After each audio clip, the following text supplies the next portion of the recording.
Hello. Hello. I got 2 free smartphones when I switched to Metro PCS. One for him and one for me. It's not for you. It's for people like me. And parrots. I knew I should have gotten a dog. Get 2 free Samsung Galaxy J3 Prime smartphones when you switch 2 lines to Metro PCS and enjoy a 4G LTE network that's more reliable than ever before. Metro PCS. Wireless figured out. Coverage not available in some areas. Sales tax not included in phone price. Excludes numbers on the T-Mobile network are active on Metro PCS in past 90 days. See store for details, terms, and conditions.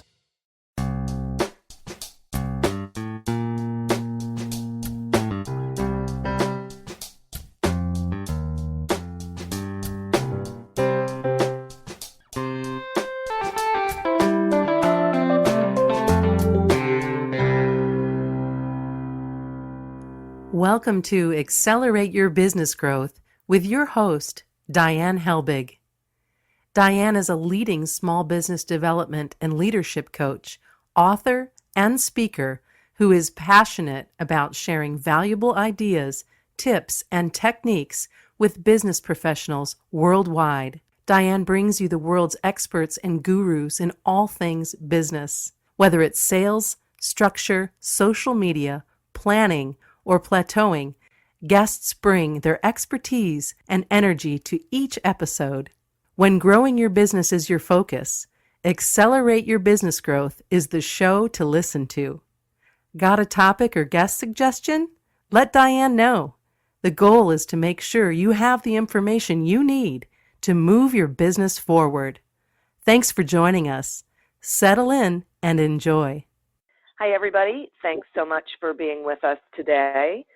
I want to share some really awesome news with everyone that this podcast was listed on MSNBC's Your Business with J.J. Ramberg on April 2nd as one of the 5 podcasts that will inspire entrepreneurs. So we're pretty, excited about that. That was a big thing. Didn't see it coming. So that was even better. And we've been able to get some other recognition as well. We're on the list of the 100 podcasts to listen to if you want to be smarter, wiser, and better on Inc.com.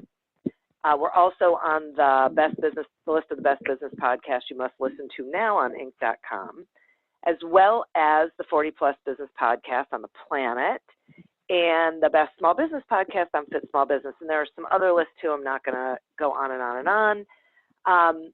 But I really appreciate the guests that we've been able to have on this podcast over the past 7 years, because that's really why it's getting the recognition that it is. These folks come on and they willingly give of their knowledge and expertise and talent, and they share it with all of you so that you can go back into your business and do better things. And I'm really appreciative of that, and really glad that that's getting noticed, that people are seeing what awesome guests we have here. The podcast today is sponsored by Audible.com. Audible.com is a leading provider of spoken audio entertainment and information. Listen to audiobooks whenever and wherever you want. Get a free book when you sign up for a 30-day free trial at audibletrial.com/businessgrowth. My guest today is Jonathan Furman. Jonathan got his start through an advertising agency. He began in the production department and worked his way up to managing a small team. He then decided to transfer over to sales, and over the course of a year, built a book of business valued at over $2.5 million a year in revenue. He was given the opportunity to manage a team of junior account executives and sales reps in bringing in new business, monetizing existing business, and growing revenue streams to their full potential. He left the agency to form his own company as a financial intermediary, helping small businesses attain necessary funding during hard times. More recently, he's jump-started his own management consulting firm, Furman Transformation, igniting his full passion in transforming all aspects of a company's sales, marketing, and operational growth strategies into the most powerful and polished version of themselves. Thanks so much for joining me today, Jonathan. Thank you, Diane. I appreciate that intro. I appreciate you being with us. We're going to be talking about sales and sales teams, and what folks can do about making sure that they're really igniting what is already in their sales folks. And it's such a huge topic and so very important for our audience. that I want to jump right into it. And I'm wondering, what would you say is, if there is, a single most powerful technique that any sales team can learn? Well, I think that's a really great question. And I think part of that, to look at what the most powerful technique is, you have to look at sort of also what's not working. And what I've found is, you walk into nowadays, you walk into any bookstore, if you got the management section, you've got the business section, and then you've got an entire section just for sales. And it's all a million different books telling you different things, different lines to use, different techniques. And for a new guy that's coming into sales, a new guy that doesn't know a whole lot about, how to pitch, how to sell, it can be overwhelming. And it's a lot to really try to wade through and put your finger on. And so when you get management, that comes in and tries to, impart some of these types of teachings to their students, to their teams, it just becomes sort of an exercise in futility. You get a lot of frustration, and they don't really seem to accomplish the goals that they're looking to accomplish. So what I've sort of found, the beauty of what I've sort of found is that sales really is a very intuitive skill. And most humans, at some level are born with the ability to sell. From the day you're born, you're figuring out how to get people to maybe, do something that you want them to do or persuade them in a certain way. Obviously, some are better than others, but it's a natural human skill. And so what I believe the most powerful technique is for a management team to be able to actually, first of all, identify, who are the people that are inclined to be good closers, try to identify that talent in first place, and then to actually learn how to pull that talent out of somebody. And that's what I would say, what I call igniting the raw sales ability is actually, rather than enforce external products, external, formulas and lines on people, show them how to actually pull that out of themselves, how to see the vision of what the company is, what the excitement is, and then actually be able to cultivate that as their genuine selves and sort of internalize it and paint that picture as sort of a Rembrandt back to the client, and learn how to sell that way, because I think it's a much more organic approach. So that reminds me of something someone said to me this morning, which was, I can't sell something I don't believe in. Mm-hmm. Right? So it sounds like one of the most valuable things is to really help the sales team to make sure they really appreciate the value of the product or service that they're selling, and then be able to, in their own words, be able to share that with prospective clients. 110%. That is, I believe, extremely important. You've got to, in my opinion, if you don't believe in the product, if you don't like the product, you shouldn't be at the company selling it, or you shouldn't have your own business selling it. Whatever the situation is, you've got to love what you're doing. If you're in it just for the money, it's probably not a good scenario. You'll probably make a lot of money, be very unhappy. You got to love what you're doing. You've got to love it. You got to be passionate about it. And when you're passionate about something, it's going to shine through. Your clients are going to see it. And it's not so much, it won't be so much that you're closing anymore. It'll just be that you're conversing, you're having really beautiful dialogues, and you're sharing. You're sharing your excitement, you're sharing your passion, you're getting people pumped up, you're getting people motivated, and that's what's contagious. And that's what really closes deals, is that natural excitement. Yeah, right. Because it's authentic, it's genuine. They can tell that you really mean it, and that you really believe in the solution, whatever it is. Exactly. So a lot of companies and people do things that are like canned, and you can sort of tell that they're canned. And a lot of sales training companies give their customers like canned scripts and speeches and things that don't necessarily feel right. So someone goes through a sales training and they get this information like, yeah, but I just really can't seem to do that. So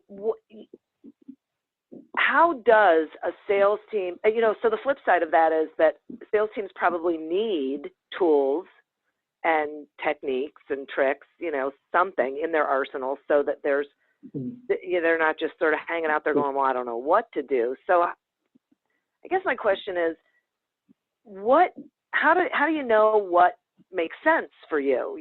What sorts of tips or techniques should the sales team have and be using? Yeah, no, I think that's a great question, because that's really number one issue for everybody that's trying to put together a sales team. Everybody's trying to move a product. Is how do we structure that program, and how do we get everybody on the same page? So yeah, I'm not going to go out on a limb and say, you don't need any scripts, you don't need training materials, because obviously that would be a horrible thing to say. You've got to have a guide. You always have to have some sort of a guide. You have to have a compass. There needs to be an understanding as to what the general structure of the sale would be. I think that's a good way to put it. But as far as actually going as far as having line by line, repeat this exactly. That's on the lowest level. It's not something that you want. And when you get to really sales as opposed to telemarketing, it's more about really having natural conversations flowing. And a lot of sales teams do that. They still have scripts. They're calling and you pick up the phone and you sound like you're talking to a robot. And we're humans, and that's what makes people want to converse with us. So what I would say to that is, you have a guide, you have a structure. You can have bullet points that you impart to all of your salespeople, so they understand. This is where you want to go. This is the funnel. This is where you want to take the client to visually, and help them internalize that this is how you want to go through the motions. But as far as line for line, probably not. Now that also goes with rebuttals. You get, excuse me, you'll get a lot of a lot of companies out there that they'll do sort of like what I call like a rebuttal list. So they'll print out maybe 50 of the most common rebuttals.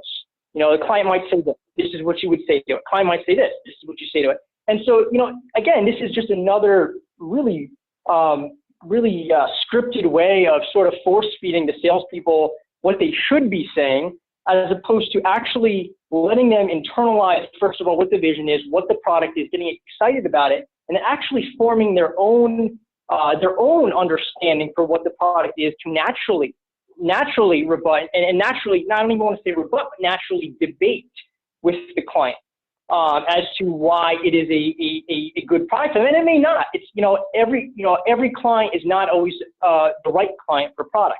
So it's not about a rebuttal. It's not about force feeding it to a client. It's about understanding what is that client's question. And the only way that you can do that, the only way that you can actually develop a really organic way of dealing with those things is by trial and error. It's the only way to do it. And if you don't like failure, if you don't like rejection, sales is probably not the industry for you, because you have to deal with a lot of it. But what I will say is that the more you get rejected in sales, the better you get. And it's such a counterintuitive thing. You have to sort of have that counterintuitive personality. You got to be a little bit different than the average person, because salespeople actually thrive on rejection, because it teaches them how to do it better next time. Yeah, that's really interesting. What I really like about this, and boy, we were talking about this morning too, is that it's empowering making sure that your salespeople, really understand the value and the ins and the outs of what it is that they're selling, and then letting them or encouraging them to be creative thinkers, right? To be involved in the conversation with that prospect, so that they can really make sure they're understanding, what that objection or what that pushback is, and they can really on a connected level have a conversation with them, not just open up the binder and go, oh, well, this is B, and say right. whatever it is, because people pick up on that immediately. Exactly. So many small business owners have never sold before. You know, they worked in a department, they decided to go off on their own, or they came up with a great idea and decided they were going to launch, or they were downsized and decided they just didn't want to be in, sort of the victim of someone else's decisions. They decided to go off on their own, but they've never been salespeople. So what advice would you give them? Because they're just starting out in sales with no prior skill or experience. Yeah, that's a very interesting question, and I think that's I think there's multiple ways to look at that, because really the first thing I would say out of the gate was if they don't see themselves as a salesperson, they probably shouldn't be in business. Yeah. And that's me saying, because I'm very much a front end guy, but ultimately, what is a business? A business is an entity that is able to move a product or a service. And, that's why it's a business. If it's not making money, it's a hobby. If you ever watch Shark Tank, they say that all the time, right? If you're not making money, it's a hobby. And so if you don't consider yourself a salesperson, you want to probably take a good hard look, at what you're trying to do before you even go into it. Because maybe you'll be happier off as an employee. You don't want to rush into something and then not even be happy. So number one, I would say you probably want to consider yourself a salesperson before even jumping into it. If not, I'd say it's probably not for you. But if you consider yourself a salesperson, but you just need a little bit of help, it's definitely one of those things where, I say that the best way to learn, the best way to sell is you got to just pick up the phone, whether it be going for cold calls or setting up, some advertising where you're getting some inbound leads, or, just positioning yourself to where you're able to talk to people, and you got to talk to people. And that is the only way it happens. Even if you don't know what you're doing, you're gonna fumble, you're gonna stumble, you're gonna sound kind of silly sometimes, but you have to do that to get them, as they say, get the marbles out of your mouth. You have to do that to be able to actually really figure out how to successfully communicate that to somebody, and you will. You get on 100 calls, 200 calls of failing and falling on your face, and if you're still willing to get on that phone, you're going to be a lot better on that 200th call than you're going to be on that first call. Yeah. Yeah. It's really being willing to, it's almost being willing to fail, right? That's one of the things you were saying, is that you have to be okay with rejection. You have to be okay with, quote, failure. And I say quote because it gives you, it's not really failure, it's a lesson. It's how you learn, right, how to hone your own skill around doing this. So a lot of times people will say, well, I want someone who's got sales experience in my industry because they have to understand my industry. But other people will say, you know what, people just have to know how to sell.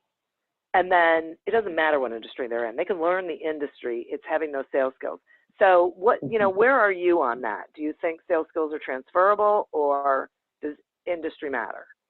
I love that question, Diane. I think that is such a great question, because it is such a misconception that, in my opinion, it is such a misconception that, if you're in this industry for 5 years, you're in this industry for 10 years, and you were a top producer, but you can't come to this industry because you don't know it. I think it is the most ridiculous possible thing that any employer could say to a potential employee, because it totally discounts that person's ability. In my opinion, the hardest thing to do is to actually find a very, very good salesperson. A salesperson, that's good, can go from one industry to any industry, in a heartbeat, very easily, very quickly, because it is a skill that is 100% transferable. And the only thing that needs to be done is product knowledge, is learning the product knowledge. Anybody that says you can't learn the product knowledge, because you are in X industry, you can't learn, you can't sell Y product, is completely, in my opinion, ridiculous. Product knowledge nowadays is easier than ever before. got, we've got YouTube, we're, Google or YouTube, anything, any person, any company, you can listen to anything from anywhere in the world, where maybe you couldn't do that 10 years ago. So now more than ever, I believe it's easier to be able to do that. Yeah, I agree with you. And I think that it's once someone has sales skills, because I agree with you, I think it's really hard to hire really good salespeople. So if you find someone who's got that skill and they have a good attitude, right, and their character's good and they fit with the culture of the company, teaching them about the product is really secondary. So absolutely. Yeah. So I have to take a quick sponsor break, and then I have some more questions for you. Sure. Accelerate Your Business Growth podcast is happy to be sponsored by Audible.com. Audible.com is a leading provider of spoken digital audio entertainment and information. They have over 150,000 titles to choose from, and you can listen to them on any device, including whatever you're hearing us on right now. If you sign up at our link, which is audibletrial.com/businessgrowth, you get one free audiobook and a 1-month trial of the service. Some examples of books you can listen to on audible.com are The Secret of Peak Productivity by Tamara Miles and The Go-Giver by Bob Berg. So visit audibletrial.com/businessgrowth, explore the books that are of interest to you, and receive one free audiobook when you sign up for the trial. Today we're talking to Jonathan Furman about igniting your team's natural sales ability.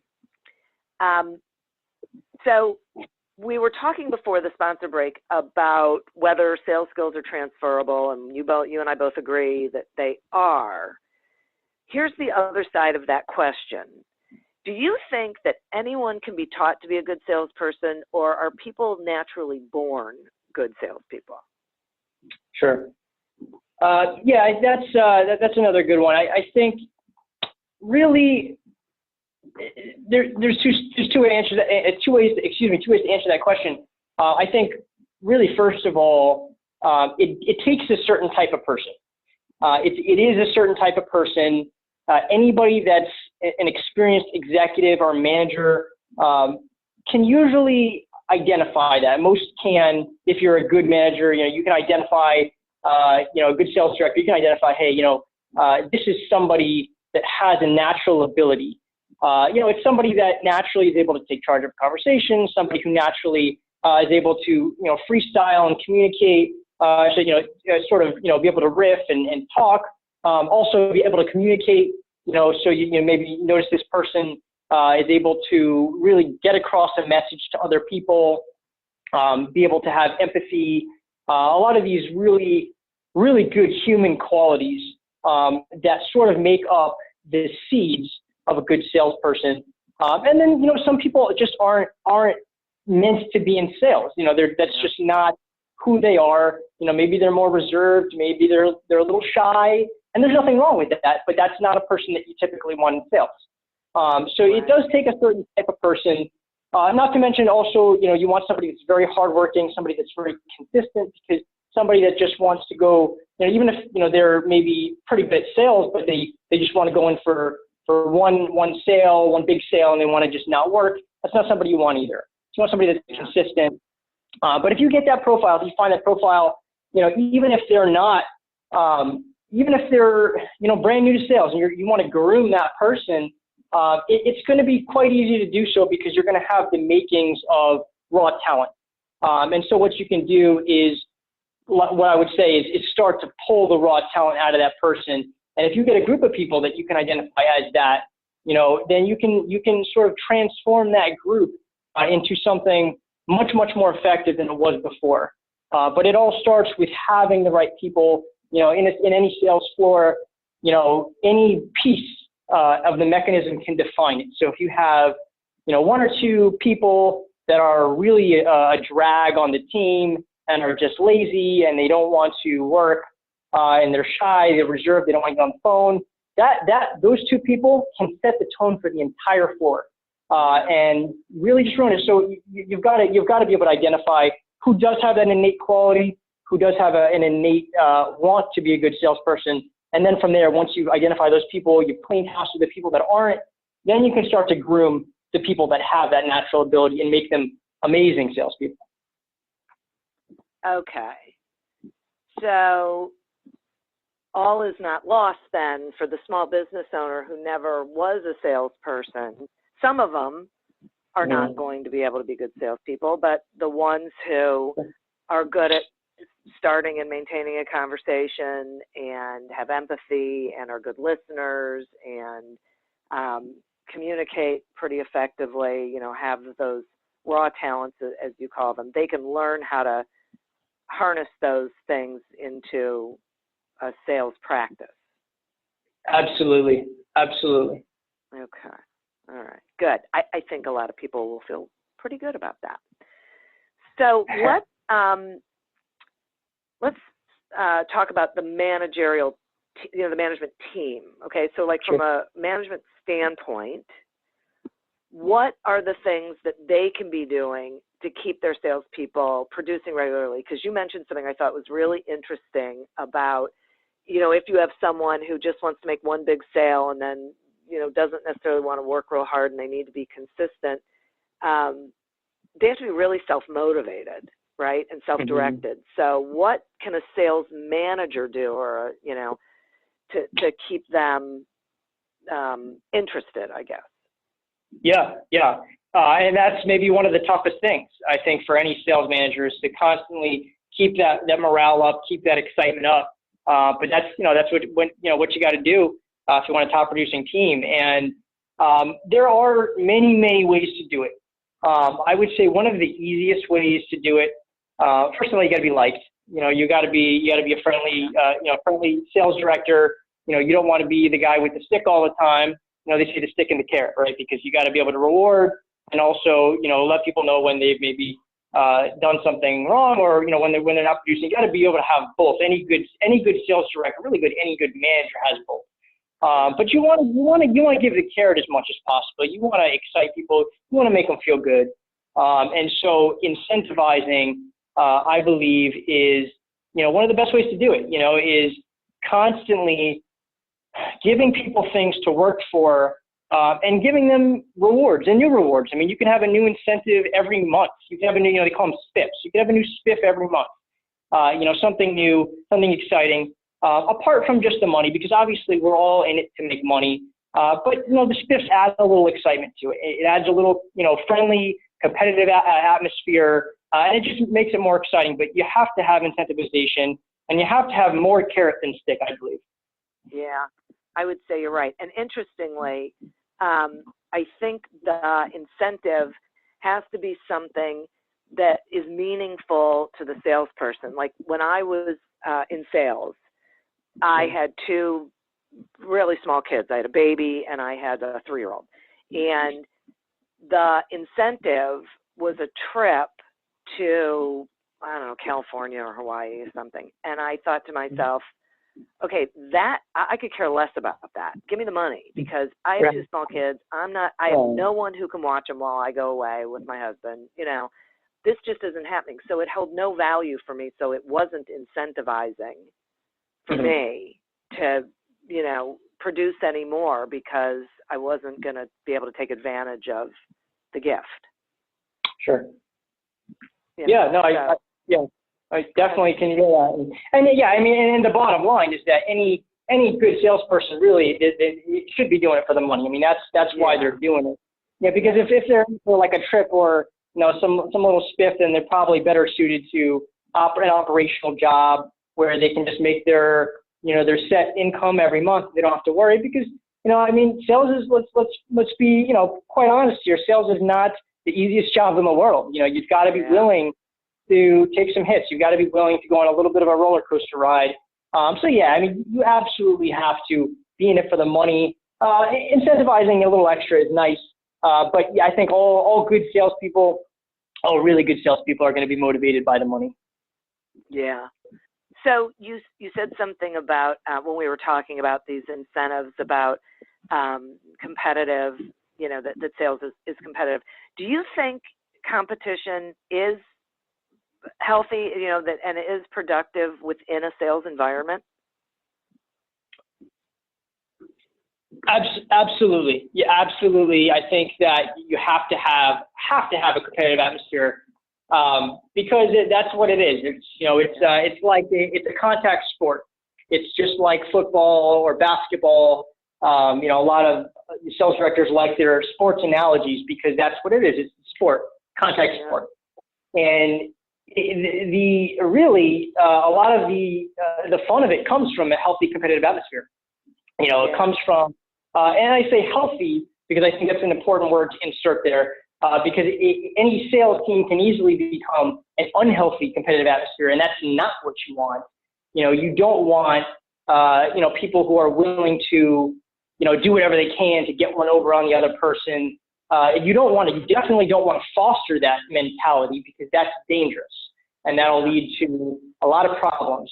So I think everything in life is a line. Everything in sales is a line as well. It's dancing that line, finding that happy medium. And I think the happy medium is again, the buzzword, the healthy competitive environment is what you want. Yeah, I appreciate that. I'm glad that you defined that because everyone's got a different definition, but adding healthy in there really helps keep it on the right side of the process, really. So I have a question for you. So you were in production, and then you decided to go into sales, and you were very successful at it. What was that aha moment for you? Did you have one? And if you did, what was it that flipped the switch for you? The aha moment that I wanted to go into sales, or the aha moment in sales was? Actually, I'd like to know both. Okay, so I think for me it was, let me say I enjoyed being in operations and having a small team there. It was fun for me, to be able to sort of do that and learn how processes work and be able to just make things run efficiently and that kind of thing. But I think for me, number one, it was the money, because obviously you're going to hit a cap in any operational job. So you're going to look at that and say, well, here's the sales guys and they're doing this and I'm doing this. And so that's the good incentive, alone to be able to do that. But I'd say the other thing is, you sort of realize, hey, you want to, if you have those inherent qualities, you start to look around and think, I think I can do that. And then for me, it was, it was almost feeling like I had these qualities that I wasn't living up to my own full potential. And part of that was that challenge of, I think that I can really cultivate something that I have here. And for me, that was a huge part of it, and a huge part of who I consider myself to be now and what my identity is now. I think if I hadn't gone that route, I think I never would have stepped into this position of who I am as a person. Wow. That's awesome. And you were willing to take the leap, so to speak. I think a lot of people push back against it and think, no, I don't want to do something like that. But it really can be fun and exciting, and the challenge is great, but the accomplishment is really what's the word I'm looking for? It's really so fulfilling. I'm sorry, what? So fulfilling. Yeah, it is, and energizing. It's that conquest, I guess. I don't know. It's always fun when you land the good deals. So, exactly. Yeah. So, is there anything that we haven't covered that you would want people to know about really maximizing that not only their sales team but their sales ability? If there's one thing that I could leave the conversation with, I would, to sales directors would be, to first be able to identify who those people are that are really putting in the work, that really have that innate ability. Learn how to really screen those people out. And once you've done that, make sure that you feed them. And what I mean by feed them is make sure that you're giving them plenty of leads. Make sure you're giving them, an account here, an account there when they're working hard. Because what will happen is you'll turn somebody from a mediocre salesperson has a lot of talent and a lot of drive, and you'll cultivate them into a great salesperson, because when you reach the critical mass, in any sales position, meaning when you have enough things and enough business coming in that you don't need anymore, you go to another level of production, because you know that no matter what you're going to say, what you're going to do that day, that client probably needs you more than you need them. And when you realize that, and when you realize, hey, I do have a great product and I don't need to sell this to survive, that's when you get to that next level. Oh, that's interesting. Okay. I think that those are great words of wisdom. I think it's really valuable for sales management to realize they can really tremendously impact the success of their sales team by nurturing them and giving them the things that they need, the resources, being available to them, giving them the resources they need. And I like that idea of giving them, making sure that you're feeding them leads, because it just makes them better. It just helps, which is better for the organization. Absolutely. Yeah, that's great. So I really appreciate this information. I think it shines not necessarily a different light, but a little bit of a different way of looking at harnessing those natural skills and abilities, and really being able to identify them in people, and for people to be able to identify them in themselves, and understanding that they can do something with it. So can you tell my listeners how they can find you, and what your web address is and things? Absolutely. So my website is going to be www.furmantransformation.com. That's FURMAN transformation, TRANSFORMATION.com. You can also shoot an email to info@furmantransformation.com. That's INFO@furmantransformation. And either way, reach out. Always available to get on a call, to offer free consultations, and to learn about your company, learn about what you're doing, what your goals are, what you're trying to do, and offer as much free advice as I can. And then if you feel like you've gotten something from it, and you feel like you want to do business, then I'd be more than happy to really get together with you and really go to work and see what we can do. Wonderful. Thank you so much. And I want to thank my listeners and sponsor. Please remember to visit audible.com to get a free trial and a free audiobook. Actually go to audibletrial.com/businessgrowth to sign up. Continue to prosper and be curious and productive. And until we meet again on another episode of Accelerate Your Business Growth, goodbye and good day. You're a business owner. Check. You have business owner's insurance. Check. And 10 years ago, that wouldn't have been enough. Today, small businesses are being targeted and taken down by hackers. Medical offices, consultants, CPAs, any business that's built success has everything to lose. You probably have cybersecurity installed on your computer. Check. But you probably don't have cyber insurance. Coverage against loss and damage if your data is compromised. Cyber Policy covers that gap. Cyberpolicy.com shops the leading cyber insurers to find you the right policy at the right price to avoid a catastrophe. Coverage against loss and damage if your data is compromised. Get a custom quote today in just 4 minutes. And for a limited time, use the promo code BLOGTALK to get Norton's small business protection for up to 5 devices. Free when you sign up for cyber insurance. Plan, prevent, insure. Visit cyberpolicy.com. That's cyberpolicy.com. Hello. Hello. I got 2 free smartphones when I switched to Metro PCS. One for him and one for me. It's not for you. It's for people like me. And parrots. I knew I should have gotten a dog. Get 2 free Samsung Galaxy J3 Prime smartphones when you switch 2 lines to Metro PCS and enjoy a 4G LTE network that's more reliable than ever before. Metro PCS. Wireless figured out. Coverage not available in some areas. Sales tax not included in phone price. Excludes numbers on the T-Mobile network or active on Metro PCS in past 90 days. See store for details, terms, and conditions.